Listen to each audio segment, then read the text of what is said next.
Ողջույն սիրելի հայրենակիցներ, եթերում Նորանտապանն է։ Եվ այժմ մենք զրուցելու ենք Գերագույն խորհրդի պատգամավոր հասարակական քաղաքական գործիչ Ազատ Արշակյանի հետ։ Ողջույն պարոն Արշակյան, շնորհակալ եմ, որ ընդունել եք հրավերը։ Բարև ձեզ, ես եմ շնորհակալ։ Եվ այսպես մանդատների թեման էլ կարծես սպառվեց, անգամ նրանք, ովքեր նախընտրական շրջանում ասում են, որ եթե Փաշինյանը մնա որպես երկրի ղեկավար, նրանք կհրաժարվեն մանդատից, բայց նրանք վերցրեցին մանդատները, իհարկե կան թակուկենտ որոշ մարդիկ ինքնաբացարկ են հայտարարում, կան ինքնաբացարկներ, բայց այսպես թե այնպես խորհրդարանը ձևավորվեց։ Եվ ինչ ունեցանք։ Արձանագրում ենք, որ աշունը թեժ չի լինելու, որովհետև ռեսուրսներ ընդդիմությունը չունի իշխանափոխություն կազմակերպելու համար, ազգային ժողովի ուժերով, թե փողոցի ուժերով, այսինքն դա նշանակում էր, որ ընդդիմությունը հաշտվեց իր կարգավիճակի հետ, պայքարը դադարեցվում է, եթե նրանք մտնում են ազգային ժողով, ազգային ժողովի այդ ռեսուրսներով, այդ մարտական ոգով, որ իրենք ունեն, նրանք այնտեղ դեկորացիա են լինելու, լեգիտիմացնող ուժ են ազգային ժողովի, որ իրենց ֆունկցիան դառնալու է լեգիտիմացնել, օրինականացնել ազգային ժողովի գործունեությունը, ուրեմն մենք արդեն ընդունում ենք կարճ ասած կապիտուլյացիան, հանձնվեց ընդդիմությունը։ Դա ռազմավարություն է, թե հրահանգի կատարում է։ Հրահանգ չեկավ, ավելի ճիշտ պայքարի հրահանգ եւ ռեսուրսներ չեկան, որովհետեւ եթե գար պայքարի հրահանգ եւ ռեսուրս, ուրիշ լեզվով խոսեին, ասեք չէին ընդունի մանդատները, դրանից բացի հաջորդ էշալոնները ագենտուրայի, համակիրների, դրսի ուժերի, ասենք Ռուսաստանի ներկայությունը, շահերը պաշտպանող ուժերը, նրանք փողոց դուրս կգային եւ նրանք ունեն, մենք հիշում ենք 1996 թվականի սեպտեմբեր ամիսը, տեսեք ինչ միավորումներ ստեղծվեցին, իրար ատող ուժերը միավորվեցին ազգային ժողովը, կենտրոնական ընտրական հանձնաժողովը գրավեցին, մենք ունենք նախադեպ, գիտենք, երբ հրահանգը գալիս է, ռեսուրսները տրամադրվում են, ազգային ժողովը գրավվում է, կամ ինչի՞ չէ, 18 թիվը այս վերջերս, 2018 թվականին էլի, ռեսուրսներ կային, հրահանգ կար, իմիջիալուստ եւ ներսից եւ դրսից, ազգային ժողովը գնաց ինքնալուծարման, դրսից կար ճնշում, դրսից փողոցից ճնշումը եւ ներսից հրահանգ եկավ լուծարվել, հանձնվել։ Հիմա այդպիսի հրահանգ չկա, հանձնվելու հրահանգ էլ չկա, սա ինքնաբուխ մի բան էր, շփոթված են, չգիտեն ինչ անեն, հանձնվեն, չհանձնվեն, ընդունեն, վերցնեն այդ կորոշկա, որն է այդ թուղթը, կորոշկա, դա վերցնել, չվերցնել, գնալ, չգնալ, ինչ վարքագիծ պետք է ունենան։ Գուցե բալանսը, այդ հավասարակշռվածությունը ուժերի, որոնք այժմ ներկայացված են ազգային ժողովում, բավարարում է։ Ում։ Այդ ումի մասին էինք մենք պարտության, այո, նա ով հաշտվում է պարտության հետ, նրան բավարարում է։ Ոչ ոք պարտված իրեն չի համարում, գուցե։ Համարելով հա չի։ Գուցե վճիռներ կայացնող ուժ կա, վճիռ կայացնող ուժ կա։ Հրահանգ ինչու չեղավ այդ դեպքում, եթե դուք հրահանգ չեղավի տարբերակ ընտրեցիք։ Դիմադրությունը շատ մեծ էր, այսինքն հրահանգ եթե լիներ նշանակում է մինչև վերջի կաթիլը արյան կռվել մինչև վերջի կաթիլը, մինչև վերջի պատգամավորի թեկնածուն, մինչև վերջի օլիգարխը, մինչև վերջի քրեականը կռվեք, ոչնչացեք։ Դա կնշանակեր պիր խրախճանք։ Չէ, բանի ժամանակ պյուրոսի հաղթանակը կլիներ։ Եթե նույնիսկ հաղթանակ չէր, ուղղակի կռիվ ինքնաոչնչացման արդյունքով։ Դրա համար գուցե հրանք եղել է կռվեք, բայց սրանք հասկանում են, որ կռվում են ոչնչանալու։ Խոսքով այդ Ռոբերտ Քոչարյանի ձևակերպումը, եթե մեզանից ձայներ գողանան կլինի հեղափոխություն, դա փակվեց այդ էջը, համարում եք, սեպտեմբերին ինչ որ խոսում։ Անպատասխանատու հայտարարություն էր։ Չհասկացող մարդու հայտարարություն էր, անտեղյակ մարդու հայտարարություն էր, եթե դե արեք, այսինքն նա իր խոսքի համար, խոսքի տերը չի։ Այս փուլում քաղաքական գնահատական անհրաժեշտ է տալ արդյոք, թե համարում ենք, որ այնքանով, ինչքան մենք խոսում էինք, ինչքան գնահատում էինք, դիտարկումներով կիսվում էին մասնակիցները ընտրությունների, բավարար է, մենք ունենք քաղաքական գնահատական, ինչպիսին էին 2026 թվականի ընտրությունները։ 2026 թվականի ընտրությունների քաղաքական գնահատականը հետ է մնացել քրեական գնահատականից։ Պատկերացնում եք, արդեն քրեական գնահատականը կա, քաղաքականը կարծում եմ, որ պետք է կցել նախորդ շրջանի, այսպես պետք է արվի, նախորդ շրջանի ավարտը, այ որպես ավարտ։ Իհարկե պետք է գնահատական տվի, բայց ես այդ գնահատականը մի քիչ այլ ձևով կուզեի, որ մենք քննարկենք։ Ընդհանրապես այս Պապ Թագավոր եւ Ամիրյան տեղափոխությունից հետո փողոցների անվանումների մասին է խոսքը։ Փողոցները, որ փոխվեցին, դա խորհրդանշական էր։ Այսինքն, եթե մենք մերժում ենք բոլշևիզմը, մերժում ենք սովետականը, Իսա մերժում ենք, այնպես կես բերան մերժեցինք եւ բերում ենք մերը, ազգայինը, ազատագրականը, իսկականը, ուրեմն ես կարծում եմ, որ հիմք ընդունելով դա ցույց է տալիս, որ իշխող ուժը գիտի դրա մասին, ուրեմն ես կարծում եմ, հիմա պետք ընդհանրապես այդ հարցը միշտ բարձրացվել է դեռևս 90-ական թվականներին քննարկվել է գնահատական տրվի թե չէ անցյալ 200 տարում կամ 600 տարի դրա գնահատականը պետք է տրվի թե չէ ու չհամարձակվեցին այն ժամանակվա իշխանությունները չեն համարձակվել այդ գնահատականը տալու, որտեղ գնահատականը նշանակում է հանցագործին հայտարարել հանցագործ, զոհին հայտարարել զոհ եւ այոն այո լինի ոչը ոչ դա շատ կարևոր էր։ Հիմա ես նույնիսկ ձեզ ասեմ Ռուսաստանը ՌՖ-ը այդպիսի հանձնաժողով ստեղծեց, այդ գնահատական տվող հանձնաժողով ստեղծեց Շախրայ, այդպիսի մի քաղաքական գործիչ կար, կոչվում էր Շախրայի հանձնաժողով, նախագահ Շախրայն էր։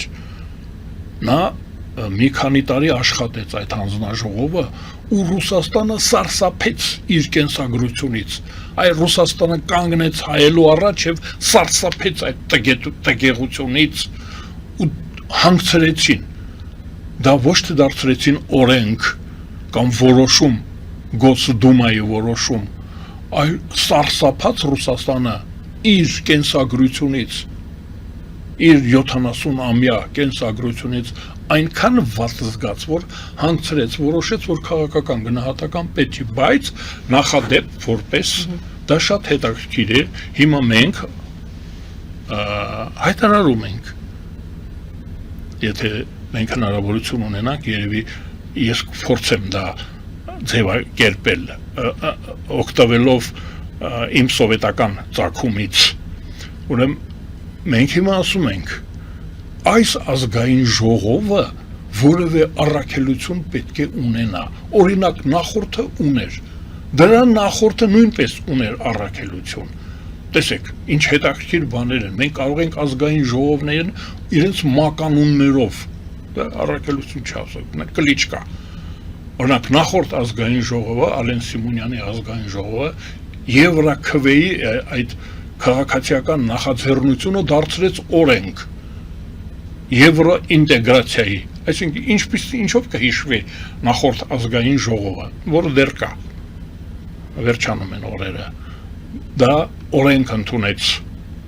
Եվրոինտեգրացիայի մասին, դա Ալեն Սիմոնյան կարելի է գրել, տապանակարի վրա էլ թող գրեն Եվրոինտեգրացիա, եթե այլ բաներ չանի, դրանից առաջ կար մի ազգային ժողով, որ ինտեգրվեց, այսինքն զրկեց Հայաստանը ինքնիշխանությունից Եվրազիական միությանը, Մաքսային միությանը։ Այդպիսի ազգային ժողով ենք ունեցել եւ իմ մականուններից մեկը Գերագույն խորհրդի պատգամավոր եւ անկախություն հռչակած ազգային ժողով ենք ունեցել մենք, պետականություն ձևավորած ազգային ժողով։ Հիմա ես շանս տեսնում եմ, որ այս ազգային ժողովը արդեն դեռ չսկսած իր աշխատանքները մի փոքր օրակարգ ունի, դա գնահատական տալն է ռուսական դարաշրջանի, ռուսական էպոխայի գնահատականը, ցարական ժամանակներից, գուցե սկսենք Եկատերինայից, սկսենք այդ ժամանակներից եւ գնահատականը, ինչ տեղի ունեցավ, ինչ դեր կատարեց Ռուսաստանը հայ ժողովրդի կյանքում, դա մեծ մասշտաբով կարելի է այդպիսի հանձնաժողով ստեղծել, հանձնաժողովը թող դրանով զբաղվի, բայց որպեսի շատ ծանր բեռ է, դա շատ ծանր է, 200 տարվա սկսենք Խաչատուր Աբովյանից ու գանք հասնենք մինչև մարտի 1-ը։ Բայց թացը չորից, եթե չկարողանան ճիշտ տարբերել, եթե ճիշտ գնահատական չտրվի, դա շատ վտանգավոր է։ Պատկերացնում եք, այդ շարանը շարունակվի բոլշևիզմի անվան տակ, բոլշևիկների անվան տակ, հայրենասեր հայորդիներին էլ, այսպես հեշտ է, սրբիտանի Ռուսական իմպերիան ունի իր ինքնագնահատականները։ Իշատակը նրանց։ Տեսեք, դեկաբրիստներ, Եկատերինայի եւ Պավելի մասին։ Ալեքսանդր առաջինի հայրասպանության մասին, դեկաբրիստների մասին, դրանք բոլորը կամ արքայադավության մասին սպանված իմպերատորները Ռուսաստանի, դրանց բոլորի վերաբերյալ ռուսները տվել են գնահատականներ, նախորդի վերաբերյալ, այսպես ասենք, ռուսական ավանդություն կար, նախորդ իշխանության վերաբերյալ իրենք տվել են գնահատական, այդ գնահատականը միշտ եղել է սարսափելի։ Բայց տվյալ դեպքում դուք իշխանության մասին չեք խոսում, դուք անհատների, արդեն անհատների գնահատական, ասեցիք Պապ եւ Ամիրյան։ Հեշտացրեցի։ Պապ եւ Ամիրյան դա հեշտացրեց, խորհրդանշական է, հուսադրող։ Ես ասեմ, հուսադրող է, որ քանի որ Ամիրյանին վտարեցին, Պապ թագավորին բերեցին, նշանակում է մյուսներին Ամիրյանի գործընկերներին, հանցակիցներին նույնպես հարկավոր է վտարել։ Այդ իմաստով չեք տեսնում այդտեղ։ Չէ, ես ասում դա շատ հեշտ է։ Կա սովետական միության ինքնագնահատականը։ Տեսեք, կա հակատրոցկիզմը, շատ լուրջ տրոցկիզմը դա հարահրել պրոլետարական հեղափոխություններ աշխարհում, համաշխարհային քաղաքացիական պատերազմ հրահրել, տրոցկիզմը դա էր, եկավ ստալինիզմը, առանձին վերցված մի երկրում ավարտել քաղաքացիական պատերազմը եւ աշխարհը գրավել զինված ուժերով,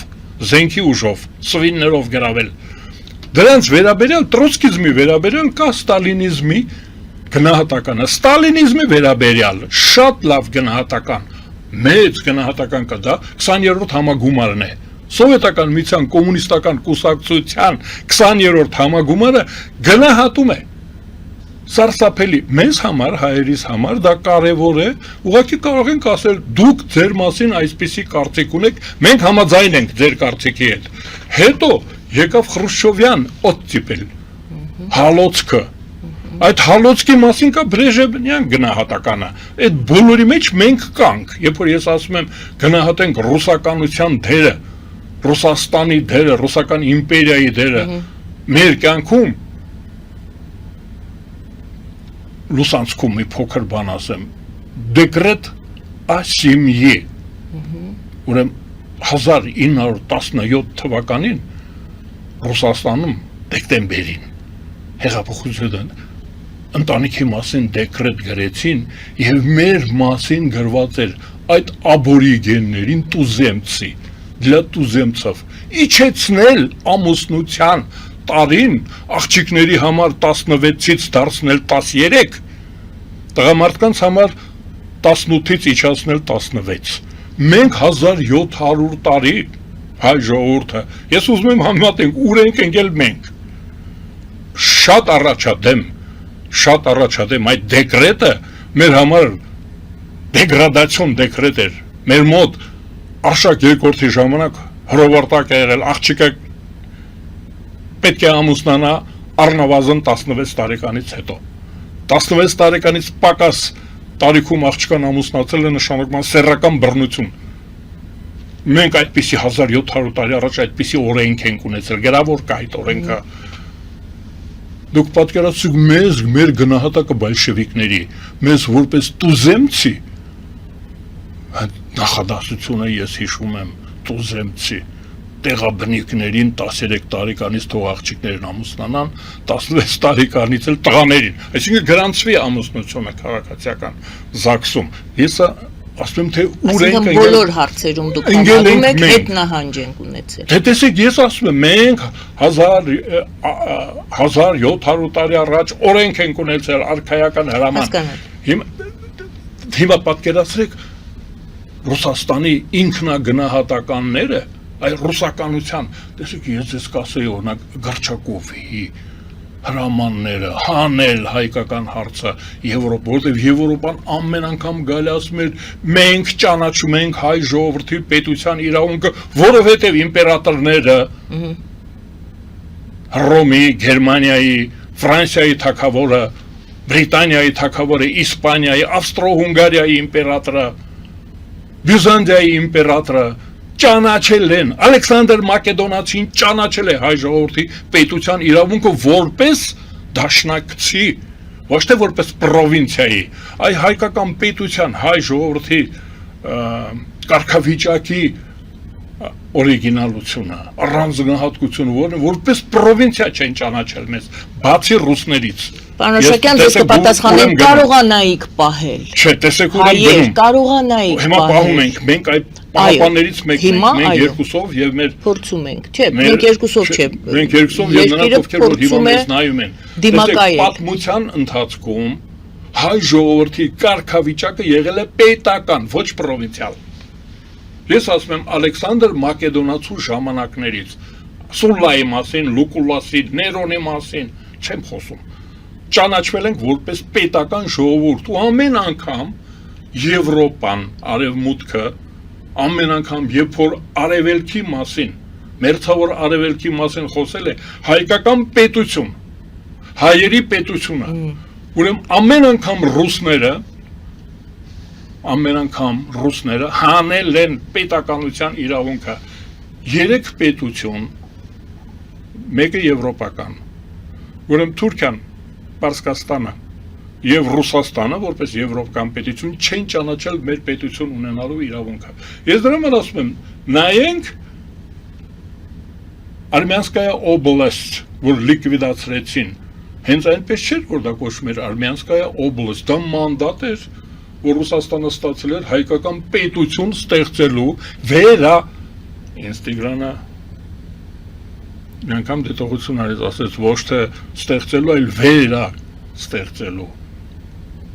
Մենք, այսինքն Ռուսաստանը պարտավորվեց վերականգնել հայկական պետությունը։ Սկզբից Արմյանսկայա օբլաստ, потом Արմյանսկայա царство, Մեխանգարեկ։ Ինչու պետք է Ռուսաստանը դա աներ։ Դուք ասում եք, դա ինչու մենք չենք կարողանում պաշտպանել մեր պետականությունը եւ Ռուսաստանը պետք է վերականգներ մեր պետականությունը։ Հետո բոլոր եվրոպացիները ճանաչում էին սահմանների անձեռնմխելիությունը։ Այդ կադաստրային փաստաթուղթը համարվում էր անձեռնմխելի, որպեսզի Ռուսաստանը կարողանա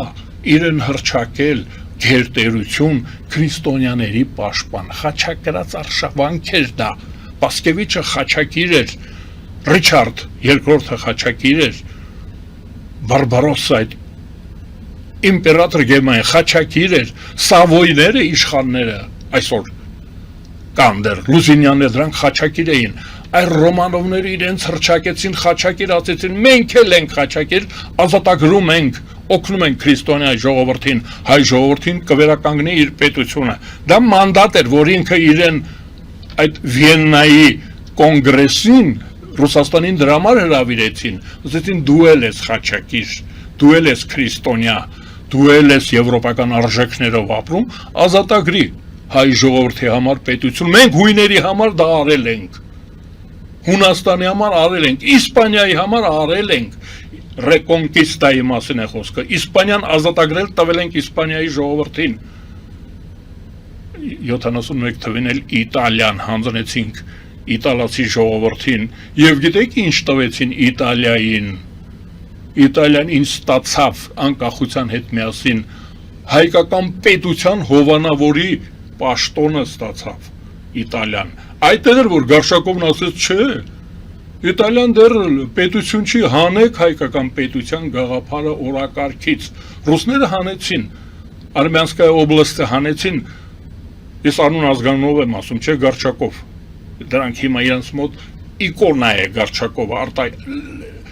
Մարիա Զախարովայի և Լավրովի պաշտամունքի առարկան, հաջորդը Լոբանով Ռոստովսկին չի հայատյացը, հաջորդը Սազոնովն է, որ ասեց թող թուրքերը կոտորեն հայերին, որպեսզի Ստամբուլից մենք թուրքերին տեղափոխենք Հայաստան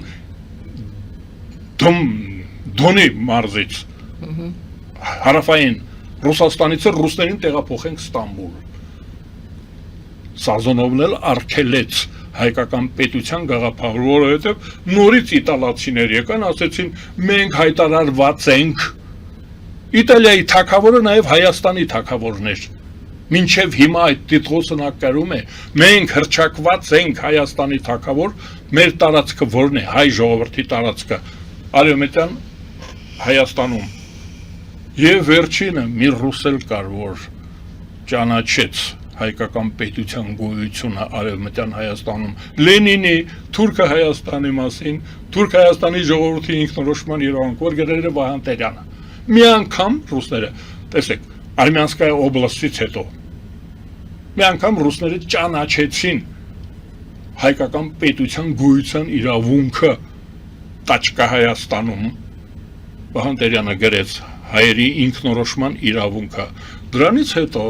ես դա եմ ասում, որ դրանից հետո մտան, ջարդեցին, փշրեցին, 30,000 քառակուսի կիլոմետր տվեցին Եվրոպացին, ասել, դե հետո մենք թողնում ենք, էլի, Վանուշ Խանամիրյանը, Սոֆի Դևոյանի հետ թող երկեն պարեն, այն ժամանակ չկա ինչ է դրանք, ուրիշներն էին, Ավլեմ Թափեմ Փոշին, թող երկեն պարեն, Կոմիտասը չէ, ուրեմն ռուսները թողեցին այս պետությունը, որ մնա, հիմա ես ասում եմ, մի գնանք, մի հատ հետ գնանք, գնահատենք, իրենց գնահատականները տանք, 20-րդ համագումարը վերցնենք արտագրենք մենք,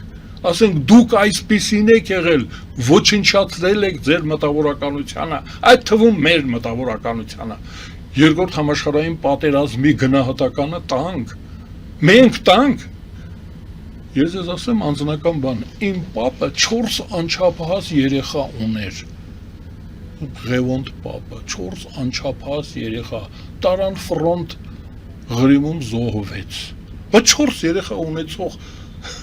տղամարդին դուք որ տանում եք բանակ, այն մեզ այդպես են տարել բանակ, Գերմանիայի դեմ կռվել ենք Ռուսաստանի համար, հիմա Ռուսաստանը իր տոնն է համարում դա, մենք չկանք, եթե սովետական միությունն էր, մենք սովետական միություն ենք, որ ինչ եք դուք յուրացնում սովետական միությունը, հիմա ասում են մենք ենք, այսինքն դա մականունն էր SSR-ը Ռուսաստանի, տանք այդ գնահատականը, մենք տանք, իրենք տվել են, ես ասում եմ Շախրայի, հանձնաժողովի փաստաթղթերը, եզրակացություն դարձրեցին, օրենք վերցնենք արտագրենք մենք,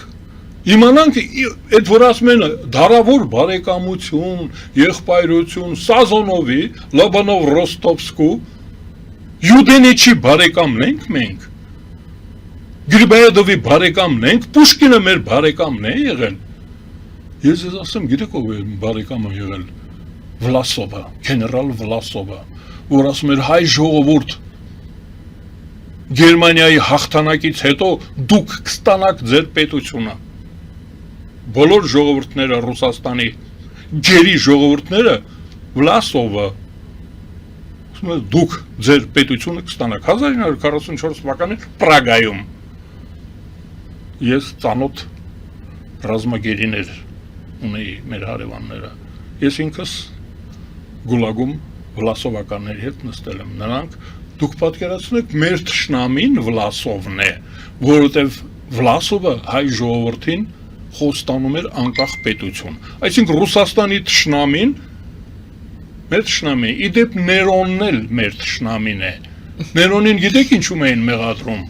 որ աջակցում է հայկական թագավորությանը, հայոց թագավորին, Հռոմում նրան դրանում մեղադրում էին։ Մենք ասում ենք, ինչ վատ մարդեր այդ Ներոնը, այլանդակի մեկն էր, օգնում էր հայերին, հայկական պետությունը աջակցություն էր ստանում Հռոմից։ Վերջացնեմ միտքս, երկար տևեց, որտեղ ես ուրիշտեղ չեմ լսում, այ ես կուզենայի ինչ-որ մեկը սա ասեր, ես արտագրեի։ Հիմա ես ասում եմ, որ պետք է գնահատական տրվի, ոչ միայն այս 30 տարվա, 30 տարին այն 200 տարվա մեջ մտնում է, 35 8 տարին հանում ենք հիմա մենք, 8 տարին էլ է մտնում դրա մեջ, այդ քանի հոգի մտան ազգային ժողով, այդ քանի հոգին են մտել ազգային ժողով, նրանք շարունակում են Սազոնովի, Լաբանով Ռոստովսկու, Նիկոլայ Առաջինի, Գրիբայեդովի, Պուշկինի, ում մոռացա, շո մեկին բաց թողեցի, Յուդենիչի գործը շարունակում են այս ազգային ժողովի ընդդիմությունը, տեսեք ում են նրանք ընդդիմություն, անոնց որ թող ստեղծի այս ազգային ժողովը կարճատևելու, ես ձեր գրառումները տեսնում եմ, ես գիտեմ դուք ինձ ինչ եք հարցնելու, այս ազգային ժողովի կյանքն էլ է կարճ տևելու, գիտեք ինչի համար, որովհետև լեգիտիմ չի, ազգային ժողովի մի մասը զավթված է, ապօրինի է, օտարերկրյա զավթիչների ներկայացուցիչներ են, շահերի պաշտպանն են, մենք դա ճանաչել ենք, մենք դա գիտենք, այդ դրա վերաբերյալ կա քրեական հետապնդում, վարույթ, մենք ունենք ուրիշ փաստաթուղթ, Եվրոմիությունը մեզ տվել է փաստաթուղթ, քրեական դատարանը մարդու իրավունքների, դրանց ճանաչել է հանցագործ, քաղաքացիական պատերազմ հրահրող, խաղաղ ցուցարարներին գնդակահարող։ Մարտի 8-ի մասին եք խոսում, Մարտի 1-ի մասին եք խոսում 2008-ի։ Կա այդպիսի դատավճիռ, հանցագործության վերաբերյալ կա դատավճիռ, դրանք գնդակահարել են մեր քաղաքացիներին, նրանք ազգային ժողովում ներկա են, չի կարող այդպիսի ազգային ժողովը լինել օրինական, չի կարող այդպիսի, չկա, ոչ մի բան չկա, այ մենք դրա մասն ենք խոսում, գնահատենք, որ գնահատենք կգան կհասնենք մինչև այսօր ոնց կարող է Հայաստանի օրենսդիր մարմնում լինել կազմակերպություն, որը կազմակերպել է քաղաքացիական պատերազմ, գնդակահարել է քաղաքացիներին, հրաման տվող կա, անուն ազգանունով, ազատության մեջ է, օրինական չի այս ազգային ժողովը, ուրեմն նա երկար կյանք չի ունենա, ճիշտ այնպես, ինչպես նախորդը, այն մյուս նախորդը, ես մեկ 17-ից մինչև 18 թիվը մի ազգային ժողով ունեինք մենք։ Այսինքն կարծում եք արտահերտ ընտրություններ կարող են անցկացվել։ Դուք ինձ գիտեք ինչ եք հարցնում մի քիչ առաջ, ասեմ, բաց բերանություն անեմ։ Ասենք։ Նիկոլ Փաշինյանը հայտարարել է, որ ազգային ժողովի սկզբում ասաց 100%-ը, հետո իրեն շտկեց, ասաց 70%-ը իրական չէ։ Ասաց ինձ տված ձայները։ Բաց բերան ենք մենք միասին։ Այո, ինձ տված ձայները իսկական են, իրական են, իսկ ընդդիմության տված ձայները կեղծ են։ Սկզբում ասեց 100%, իրեն դատի տվեցին իմիջիայլոց մարդիկ, ովքեր ասում էին մենք սկզբունքային մեր որոշում սկզբունքորեն ենք գնացել եւ ընտրել, ասենք ընդդիմադիր քաղաքական գործչին, իսկ դուք ասում եք ես կաշառք եմ վերցրել։ Եվ նա շտկեց իր խոսքը, ասեց 70%-ն է ոչ իրական, կեղծ։ Եվ իմ հարցն էր, դուք արդեն սկսեցիք պատասխանել այդ հարցին, Արդյոք եթե այդպես է, նշանակում է ազգային ժողովի առնվազն կեսը ըստ Փաշինյանի կեղծ է, ուստի ամբողջ ազգային ժողովն է կեղծ։ Իմ սադրանքը ստացվեց։ Դուք այո։ Ես շատ ուրախ եմ, որ այդպիսի հայտարարություն արել է Նիկոլ Փաշինյանը։ Ինչով եք ուրախ, ինչու եք։ Մի անգամ Որ ազգային ժողովը, ներկայիս ազգային ժողովը 2017 թվականին ճիշտ այդպիսի մի բան կար։ Նիկոլ Փաշինյանը հայտարարեց, ասաց, որ ազգային ժողովի 70%-ը ապօրինի է, բայց իմ հավաքած 120,000 ձայնը օրինական է, ես գնում եմ ազգային ժողով 17 թվին։ 2017 թվականին Նիկոլն ասաց, որ ես գնում եմ ազգային ժողով, գործ կա ազգային ժողովում։ Ես ասում եմ մի գնա, թող 100%-ով լինի ապօրինի եւ այլն։ Ինչ տեղի ունեցավ, մի տարի հետո Նիկոլ Փաշինյանը այդ 70%-ին կամ 80, քանի տոկոս է, կարևոր չի, մեծամասնությունը դուրս շպրտեց ազգային ժողովից։ Հիմա ես հույս ունեմ, որ Նիկոլ Փաշինյանը հավատարիմ կմնա ինքը իրեն եւ ինքը հեղափոխություն կը։ Եվ ինքը այս անգամ էլ մանավանդ հմտություն ունի, ձևը գիտի։ Բարի, հասկանալի։ Ուրեմն այս ազգային ժողովի կյանքը կտևի ճիշտ այնքան, ինչքան որ Նիկոլ Փաշինյանի համբերությունն է, ինչքան կհանդուրժի։ Ինչ ասել է կհանդուրժի Նիկոլ Փաշինյանը։ Ոնց պետք է, Ինչին պետք է չհանդուրժեց մի տարի համբերությունը Նիկոլ Փաշինյանի բավարարեց մի տարի 17 թվականից մինչև 18 թվի ապրիլ թե մայիս ամիսը։ Մայիս ամիսը մի տարի տևեց, չէ։ Հիմա ես օրացույցում նշան եմ անելու։ Այս ազգային ժողովի մի տարին երբենք տալու։ Նիկոլ Փաշինյանը հմտություն ունի ազգային ժողովը ցրելու, երբ ինքը հայտարարել է, որ դրա մի մասը ապօրինի է։ Հենց որ սպասենք։ Հասկանալի է, հետաքրքիր էր ձեր մեկնաբանությունը Փաշինյանի Ուզում շարունակեմ այս ազգային ժողովի բովանդակության մասին։ Հա, ինչ անեն։ Գովազդի հայտարարենք եթերում եւ շարունակեք, այո, եթե բովանդակության մասին ուզում եք խոսել, նախապես այդ հարցը։ Տեսնենք, գովազդից հետո։ Գովազդից հետո։ Գովազդը եթերում, սիրելի բարեկամներ, մնացեք մեզ հետ։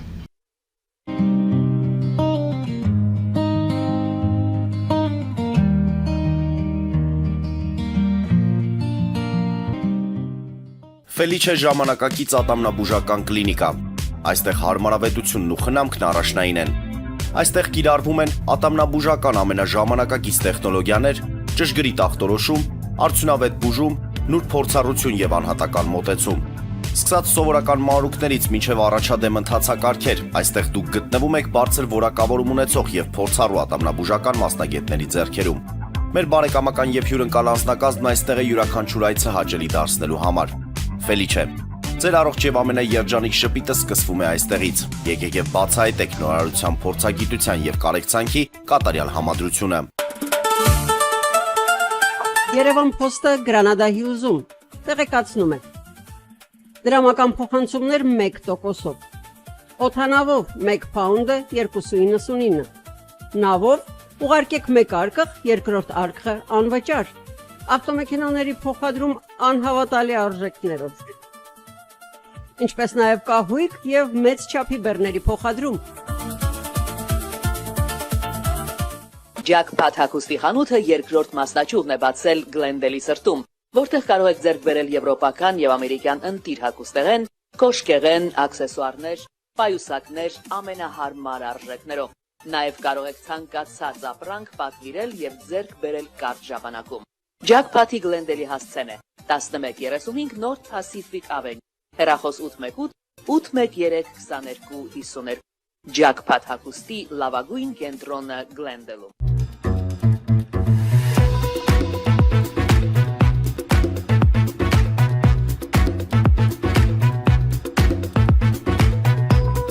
Արարատ ռեստորան, ընտանեկան եւ ընկերական ժամանցի լավագույն հասցե, սիրված արտիստներ, հյուրընկալ մթնոլորտ, հարուստ ճաշացան, անմահական խորտիկներ, Արարատ ռեստորան, հասցեն անփոփոխ, սիրով սպասում ենք ձեզ։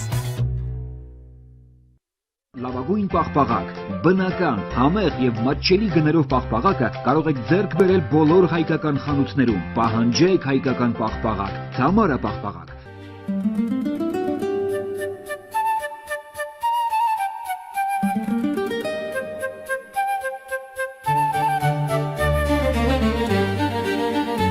Նոյան տապան տպարան, Նոյան տապան հրատարակչություն, շարվածքից մինչև տպագրում, զանգահարեք, գրեք, այցելեք, միասին պատրաստենք ձեր գիրքը, ամսագիրը կամ թերթը, որտեղ նշվելու է, տպագրված է Նոյան տապանում։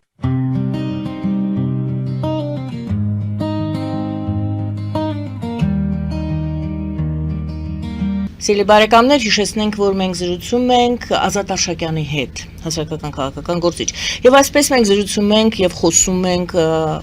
արդեն ձևավորված ազգային ժողովի մասին։ Դուք ասացիք, որ նախորդ եւ դրան նախորդող ազգային ժողովները ունեցել են առաքելություն,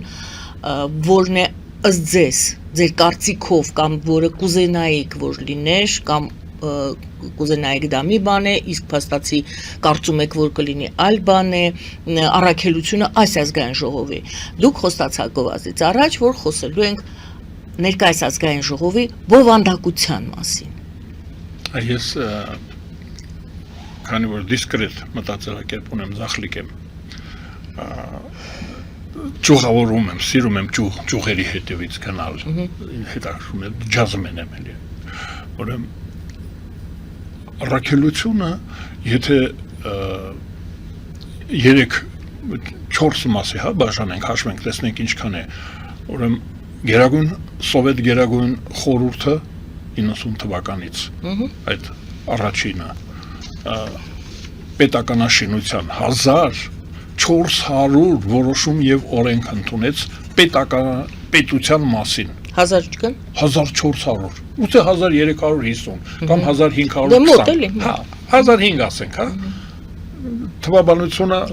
մի կողմ թողնենք, բայց 1000-ից ավել որոշում եւ օրենք ենք ընդունել, գիշեր ցերեկ աշխատել ենք։ Ես ասում եմ, որ մասնակցել եմ դրան, հպարտանում եմ դրանով ու պահում եմ իմ մականունների մեջ դա եմ գրում, ուրիշ բաներ եմ ես արել, չեմ հիշում դրանք, չեմ ուզում հիշեք։ Ուրեմն դա առաքելություն էր, պետականաշինություն, վերականգնվեց հայկական պետությունը, գերագույն սովետի, գերագույն խորհուրդը, սկզբից մի 40 օր գերագույն սովետ էր, գերագույն խորհուրդը դա արեց եւ Արցախը միացրեց Հայաստանին։ Թղթի վրա։ Զորքը մտավ,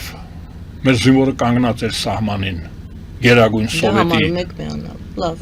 Մեր զինվորը որտեղ կանգնած է, դա մերն է։ Ասում է Պուտինը։ Բոլորն են ասում, դա է կարգը։ Այո, Թրամփն դա է կարգը։ Մեր զինվորը կանգնած էր Արցախում, ուրեմն Արցախը մերն էր։ 30 տարի, 5 տարի, ինչքան որ կար։ Հաջորդը ազգային ժողովը, որը Հայաստանի Հանրապետություն անկախությունը չեղյալ համարեց, որ Հայաստանը միացրեց Եվրազիական միությանը, Մաքսային միությանը։ Դրանք առաքելություն չեն, դրանք հանցագործության մասին է։ Հաջորդ ազգային ժողովը, որ կարևոր բան արեց, Եվրոինտեգրացիայի մասին օրենք ընդունեց։ Դա 3, չէ՞։ Երրորդը։ Այո, դա երրորդ։ Այսինքն մնաց այդ ազգային ժողովին, այ գնան, մարդիկ գնան, որ իրենց տապանակարի վրա, որ գրվի աստանք չի, դա թող նրանց վրա մնալու է քվեակողների վրա, կարող են անուն ազգանունով այդ պատկ պետք է մենք ունենանք, ովքեր ասացին այո, ովքեր ասացին այո լուծարմանը, ովքեր ասացին այո վերականգնմանը հայկական պետության, այդպես էլ այդ ազգային ժողովը։ Ես հիմա ասում եմ, որ այս ազգային ժողովը կարող է ունենալ առաքելություն գնահատականը հայ ժողովրդի եւ Ռուսաստանի հարաբերությունների գնահատականը, ոնց ուզում եք գրեք անունը, քաղաքական գնահատականը, այ հետ գնանք մինչև Պասկևիչի բանակի ներխուժումը տարածաշրջան, գնանք այդքան հետ, Պասկևիչը հենց որ մտավ Երևանի խանություն, այդ ժամանակներից ասենք ինչ բերեց Պասկևիչը հայ ժողովրդին, ռուսական իմպերիան ինչ բերեց, հենց որ ասենք մետրո, կասեմ Բելգիայում մետրո չկա, 30,000 քառակուսի կիլոմետր է Բելգիայի տարածքը, 9 միլիոն բնակչություն ունի, ամեն ինչ ունի։ Ինչ խորությամբ տա անցած ուղու գնահատականը, ինչ խորությամբ, որ դարից կամ որ թվականից։ Ես ասում եմ, Պասկևիչի բանակը հենց որ մտավ Հայաստան։ Լավ։ Դրանից հետո ինչ տեղի ունեցավ հայ ժողովրդի հետ։ Այդ գնահատականը թող տրվի։ Դա ոչ օրենք է, ոչ օրինագիր։ Չէ օրենք։ Օրենք պետք է լինի։ Դա գնահատական հենց այնպես է, Շախրայի արեց Ռուսաստանի, հիմա Ռուսաստանը պատերազմի մեջ է աշխարհի 56 պետության հետ։ Եթե Շախրայի այդ եզրակացությունը դառնար օրենք, Ռուսաստանը այսօր չէր կարող պատերազմ սկսել հարևան երկրի հետ։ Ուրեմն այս ազգային ժողովը հակասություն չլինի, ասեցի Նիկոլ Փաշինյանը սովորություն ունի ազգային ժողով ծրելու, լուծարելու սովորություն ունի։ Անենց որ այս ազգային ժողովը, բացի այն, որ ապօրինի հայտարարվեց ու ծրվեց կարճ ժամանակ հետո, ուրեմն պետք է հասցնի հանձնաժողով ձևավորի, ու այդ հանձնաժողովը, ես ասում եմ, շատ հեշտ է, հավաքված են բոլոր նյութերը, Ռուսաստանը շատ թափթփված է, անլվա են ասում ռուսները, իրանք իրենց, էդ էլ ես չեմ հնարել, Նիմիտայ Ռոսիա գիտեք չէ, անլվա Ռուսաստանը այդ հարցում միշտ լվացված է, իր գնահատականները ունի։ Ուրեմն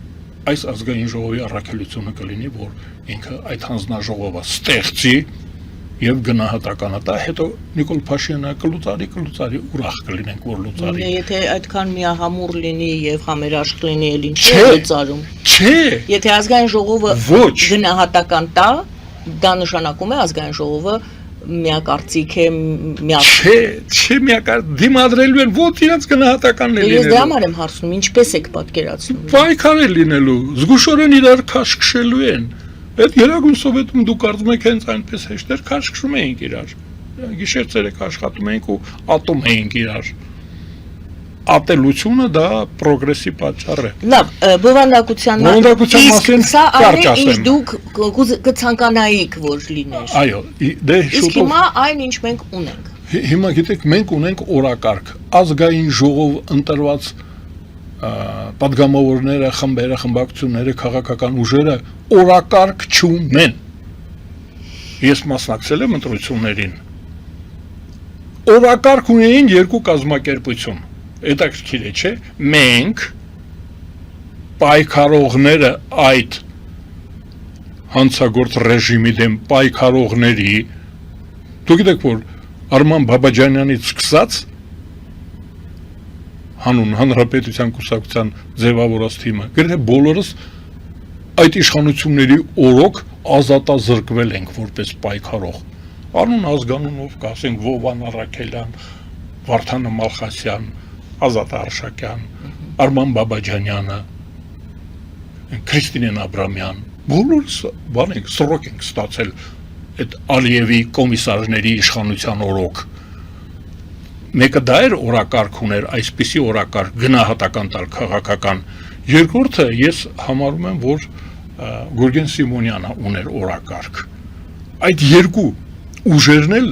ազգային ժողովում չկան։ Օրակարգ ունեցող քաղաքական ուժերը ազգային ժողով չեն մտել։ Բևեռություններ, Բևերը ես չգիտեմ։ Նրանք նրանք նայեց որորը։ Տեսեք, Բևերը ուներ երկու օրակարգ, մեկը անկախությունը, մյուսը անկախության կողմնակից լինելով մենք գաղութացմանը կողմ ենք։ Հիմա իրենք ում հետ են, նրանք ակնհայտորեն պաշտպանում են ռուսական իմպերիայի շահերը, իրենց վերջի հայտարարությունները դրա մասին են։ Ես սկզբինն էլ գիտեմ։ Ես դրա համար իրենց հետ չեմ։ Բևերը անկախական չի։ Ոչ մի անգամ էլ չի եղել։ Ես ես կհրավիրեմ Բանավեճի այնտեղ։ Բանավեճի իմ կարծիքը ես չեմ ուզում վիճվի։ Դա վիճարկման ենթակա չի։ Չէ, բացապես դուք ասում եք չունեին ուրիշները ծրագիր չունեին։ Մենք չենք խոսում նախընտրական։ Լավ, դա նախընտրականի մասին էր խոսքը, մենք հիմա եկեք տեսնենք ովքեր որ ակցել են անցել են ազգային ժողով, նրանք չունեն օրակարգ, այսօրվա օրակարգը Բևերը մասնակցել է Եվրաքվեին, ուրիշ ոչ մի բան որ չասեմ, այդ ստորագրահավաքին մասնակցել է, բոլոր նրանք ովքեր չեն մասնակցել ստորագրահավաքին, նրանք կողմ են եղել Եվրազական միությանը, այո ոչի հարցը դրված եղել, դուք ում կողմից եք, ուզում եք մենք Եվրոպային միանանք, թե մնանք Եվրազական միության մեջ, ճիշտ այնպես ինչպես 1990 թվականին 91 թվականին դրված էր, մնանք սովետական միության կազմում, թե դուրս գանք, ուրիշ տարբերակ չի գրվում, մնում ենք, թե դուրս են գալի, այս անգամ էլ, այսօր մենք շատ ենք խոսել Տիգրան Խզմալյանի մասին միջանցքում, Տիգրան Խզմալյանի նախաձեռնություններ, ստորագրահավաք, մասնակցել է Բևերը ստորագրահավաքին, չի մասնակցել, դրանցից որ մեկն է մասնակցել, միակ ուժ որ հետո միացել է ազգային ժողովում ներկա, դա քաղաքացիական պայմանագիրն է, որ միացավ, ուզում եմ ասել, որ հենց որ ինձ ասում եք բանավեճի հրավիրեմ Բևերետ, ինչի բանավեճի, ստորագրահավաքին մասնակցել եք, լավ, ուրեմն անկախության մասին եղել է ակցիա, եղել է պայքար, ով մասնակցել է, նրանք կարող են դրոշը բարձրացնել, ով չի մասնակցել, թող իրենց դրոշը պահեն։ Սիրելի բարեկամներ, հիշեցնեմ, որ մենք զրուցում ենք Ազատ Արշակյանի հետ, սակայն ինձ հուշում են, որ արդեն եթերի հատկացված ժամը սպառվել է, ABC TV-ի մասին է խոսքը, ուստի բայց ես շարունակելու եմ զրույցը պարոն Արշակյանի հետ, ես կհնչեցնեմ հարցը եւ եթե ցանկություն ունեք շարունակելու դիտել մեր հարցազրույցը, կարող եք միանալ մեր ուղիղ եթերի հեռարձակմանը, մեր այլ հարթակներում, իսկ դες ես հրաժեշտ եմ տալիս բարի գիշեր։ Եվ հարցս հետեւյալն է. Դուք ասում եք ներկայիս ազգային ժողովը չունի օրակարգ։ Այդ դեպքում ինչով են զբաղվելու падգամավորները մեր հարկատուների տված փողերով։ Ճիշտ այնպես ինչպես նախորդ ազգային ժողովը, այսինքն գործող այսօր դեռ գործող ազգային ժողովը, եթե հանում ենք եվրոինտեգրացիան, եթե դա հանում ենք, ես ասում եմ, որ այդ դա իրենց ակտիվում կա։ Քվեարկությունը Եվրոպայի օգտին կա, դա մնացած ամբողջ գործունեությունը մեր հարկատուների հաշվին եղել է ուրախ ավտոբուս, քննարկվել է իրավապահ մարմինների արդարադատության համակարգի տեղեկանքների աշխուժ քննարկում լեզվակռիվ արդարադատության համակարգի տված տեղեկանքների հիման վրա այդ հակակոռուպցիոն ծրագրերը, լեզվակռիվ դրա վերաբերյալ,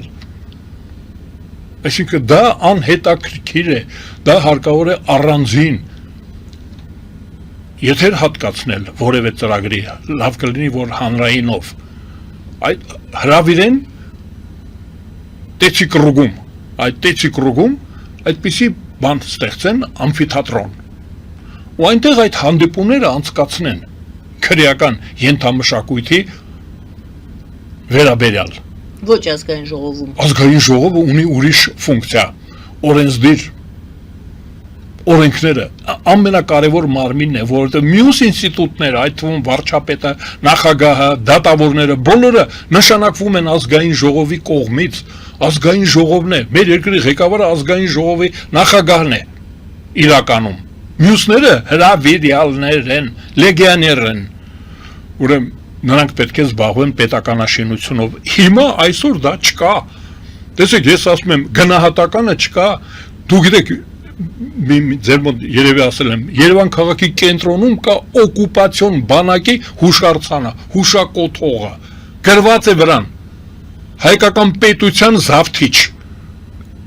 11-րդ բանակի նշանը կա, բայց տեսեք ինչով են զբաղված, ազգային ժողովում ինչով են զբաղված այսօրվա, բացի այդ մի կետից, լեզվակռիվ, ուրեմն այսօր սա շարունակվելու է, որտեղ նույն անձնակազմն է, անձնակազմը նույնը, ես ասում եմ, երկու կազմակերպություն, շնորհապետական կուսակցությունը, քաղաքական ծրագիր ուներ։ Եվ մենք համեստ եմ, չէ՞։ Եվ մենք։ Դե բոլորն են գալիս ասում են մենք ունենք դրա Դե համար համեստ են, էլի բոլորն էլ։ այո։ Հա, ես ասում եմ, մենք պայքարել ենք այդ ռեժիմի դեմ։ Մենք պայքարող ենք, այ մեր դատավճիռներով ենք մենք գալիս Արման Բաբաջանյանի ղեկավարությամբ, դատավճիռ։ Ունենք այսինքն այս երկուսս դուրս մնացինք ազգային ժողովից։ Մեր փոխարեն ազգային ժողով բերեցին քրեա օլիգարխիկ համակարգը։ Ինչ պետք է լինի։ Ուրեմն պետք է շարունակվի պայքարը քրեական ենթամշակույթի օրինականության վերաբերյալ։ Օրինական է, որ քրեականները ազգային ժողովում են, թե չէ։ Տեսեք, քանի հոգու են բանարել դատախազը հրավիրել ծանուցագիր ուղարկել ազգային ժողովի պատգամավորներին։ Բայց դա ինչ ազգային ժողով է, որ մարդը քրեական բեռով ուսապարկով, հա, տուլիկով մտել է ազգային ժողով։ Հիմա այդ երկու կուսակցությունները Սամվել Կարապետյանի եւ Ռոբերտ Քոչարյանի քրեական տուլիկով ուսապարկով մտել են ազգային ժողով, ինչ պետք է, ինչ օրակարգ պետք է լինի, փրկել սեփական ունեցվածքը եւ ազատությունը։ Դա օրակարգ է, դա պետության ազգային ժողովի օրակարգն է։ Իշխող ուժի օրակարգը որն է։ Դրանց դեմ պայքարելը, լեզվակռիվը։ Ես ասում եմ, որ լեզվակռիվը մենք տեսնում ենք։ բայց 5 տարի ինչով էին զբաղված։ 5 տարի ինչով, որտեղ է Ռոբերտ Քոչարյանը, որտեղ է Սամվել Կարապետյանը։ 5 տարի ինչ էի կանում։ Լեզվակռիվ։ Ինչ է դակրում։ Ես փողը տալիս եմ, որ դուք լեզվակռիվ անեք։ Ինձ օրենքներ են պետք, զարգացման օրենքներ, գյուղատնտեսական մթերքի, մեծածախ առևտրի կենտրոնը ուր է։ Հիմա ասում են, մենք ձուկ արտահանելու իրավունք ենք ստացել Եվրոպա։ Ցամաքացրել է Կարարատյան դաշտավայրը, անապատեք վերածել, որտեղ մի քանի հոգի ձուկ են արտահանում։ Դուք պատկերացրեք Նորվեգիայի հետ մենք մրցում ենք։ Ձուկ են արտահանում, բայց մեկը չի ասում է որտեղից ձուկը ձեզ, ջուրը որտեղից։ Ցամաքել է Արարատյան դաշտ, 10 մետր ջուրը իջել է։ Բայց դա օրենքի մասին է, չէ՞ խոսքը։ Օրենքը կա դրա վերաբերյալ, բա լեզվի մասին օրենքը, մշակույթի մասին օրենքները։ Ով պետք է անի քրեականները կամ դրանց հակառակորդ, տեսեք ինչ է, մինուս եւ պլյուս։ Մինուսը քրեա օլիգարխներ, պլյուսներ քաղաքական պայմանագիր։ Նույն բանն են անում։ Սովետական եւ հակասովետական, ասում են դու ո՞րն ես։ Սովետականից թե հակասում ինչ տարբերություն։ Ինչ տարբերություն, սովետական բառը կա չէ մեջը։ Սովետական եմ։ Ես սովետական եմ։ Հակա սովետական։ Հիմա սրանք էլ քրեական եք, չի ասում հակա քրեական ենք։ Նույն բանն եք անում։ Դրա համար ասում եմ, որ եթե այդ հանձնաժողովը ստեղծեն, հասցնեն ստեղծել, ես նույնիսկ կադրերի անուններ կտայի, բայց չեմ ասի, որովհետև իմ ասածը կարող տոքսիկ է։ Թիրախավոր են։ Հա, էլի։ Կան մարդիկ, որոնք այն Վլադիմիր Վարդանյանը գնաց պրծանք, այդ հանձնաժողովից պրծանք, բյուրոկրատիայից պրծել ենք, իսկական այդ սահմանադրական։ Հա, Գերագույն դատարանի մասին օրենք, այդ սահմանադրական դատարանը չի հոգնեցնում ձեզ։ Գագիկ Հարությունյանի հիմնադրած հիմնարկը չեք ուզում լուծարել դա, օրենք կա դրա վերաբերյալ։ Լավ է քաղաքական ուժերից որ մեկը ունի սահմանադրության իր մշակած տարբերակը։ Տեսնում եք, օրակարգը սահմանադրությունն է, քանի նախագիծ կա, քաղաքական կուսակցությունները ունեն նախագիծ, չունեն նախագիծ, կարծիք չունեն։ Ձեզ նորից կհակադարձեն եւ կասեն, եթե դուք չգիտեք, դա չի նշանակում, որ չունեն։ Չէ, եթե ես չգիտեմ, դուք անգամ մենք չգիտենք Նիկոլ Փաշինյանը ինչ նախագիծ ունի, որի մասին խոսում Դուք հենց որ ես բերանս բացեցի, պետք է ասեք 3 առ օրը մի շաբաթ առաջ սահմանադրության այս տարբերակը, այս կուսակցությունը վերել եք, քննարկել ենք, մի փաթեթել, մի տրցակ։ Այսպես, հա։ Կես մետր լավ է։ Այսքան տայք ասեք գնա կարդա։ Սահմանադրության տարբերակներն են, որ իմ ստուդիայում ձեր քննարկվել է։ Չկա, դա է օրակարգը։ Սահմանադրություն։ անկախություն, ժողովրդավարություն, որ մեկ ունի։ Դրա համար եմ ես ասում, այս երկուսին դրանք ունեին, ծրագիր ունեին, դա հանեցին, չթողեցին, որ մտնեն։ Գուրգեն Սիմոնյանը հիմա ձեր հյուրն է, մեկ, չգիտեմ, հրավիրում եք, թե չէ, հրավիրեք, չէ։ Դե մեզ մոտ Ասելու բան ունի։ Ավերջ։ Ես այդ երկուսին եմ ճանաչում։ Քաղաքական ծրագրով եւ Բարի։ Պարոն Աշակյան, այսքանով եկեք այսօր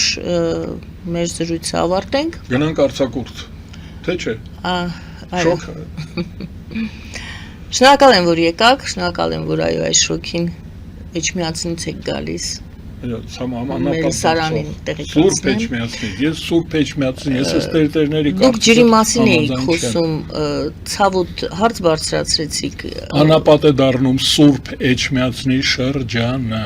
ջուրը գնում է ձկնաբուծները տանում են փող են շինում։ Անապատ դարձնելով Հայաստանը մարդիկ փող են շինում, պետությունն էլ խրախուսում է։ Դուք ասեք ուրեմն պետք չի այդ ջուղը զարգացնել։ Թող զարգացնեն ջուրը փակեն։ Դեռ է 90-ականներից Լցնում են Կասպից ծովը մեր ջուրը։ Խմելու ջուրը լցնում են Կասպից ծովը։ Վաղը ինչ են խմելու։ Քանի 100 տարում պետք է վերականգնվի այդ ջուրը։ Դա խնդա, լիքը հարցեր կան։ Ազգային ժողովը ինչով է զբաղվելու, որ մեկի օրակարգում դա կա։ Չկա։ Որպեսզի օրակարգում լինի, նրանք պետք է տեղյակ լինեն խնդիրներից, ճիշտ է։ Արիստաբարժ պետք է լինեն, կոմպետենտ պետք է լինեն, բայց դրանք դուրս պրծուկներ են քաղաքական։ Պարոն Աշակյան, շնորհակալություն։ Շնորհակալություն սիրելի բարեկամներ, Գերագույն խորհրդի падգամավոր, հասարակական քաղաքական գործիչ Ազատ Արշակյանն էր մեր զրուցակիցը։ Զրույցը վարում էր Գայանե Առաքելյանը։ Բարին ձեզ։